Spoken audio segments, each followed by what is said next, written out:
কালকে আনলিমিটেড খাওয়া দাওয়ার পর ঘুম থেকে উঠতে একটু দেরি হয়ে গেছে। তারপর ঘুম থেকে উঠে সবাই রেডি হয়ে বেরিয়ে পড়লাম একটা অটো ঠিক করে কোনারকের মন্দির দেখতে যাওয়ার জন্য।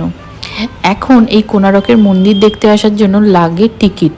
যখন আমরা এসেছিলাম 10 বছর আগে তখন কিন্তু এসব কিছুই ছিল না। এসে যেটা দেখলাম অনেক জায়গা ভেঙে গেছে ফণির উৎপাতে, আরও যেসব ঝড়গুলো গেছিলো পরপর উড়িষ্যাতে, তারই জন্য হয়তো মেনলি এগুলো হয়েছে। অনেক ভেঙে গেছে, ডিজাইন অর্ধেক মানে মুছে যাওয়ার মতো হয়ে গেছে, প্লেন হয়ে গেছে। এরপর কোনারকের মন্দির দেখার পর আমরা চলে এসেছিলাম চন্দ্রভাগা বিচে। তারপর ওখান থেকে চলে গেছিলাম একটা মন্দিরে, নামটা আমার ঠিক মনে নেই। পুরীর ঢোকার আগে এখানে ছিল একটা স্যান্ড আর্ট মিউজিয়াম, যেটাও দেখে নিলাম।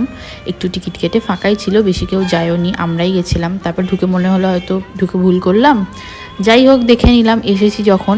এরপর চলে গেছিলাম আমরা স্নান টান সেরে ভজহরিতে খেতে, যেটা আসছে কালকের ভিডিওয়ে। আজকের মতো তাহলে টাটা।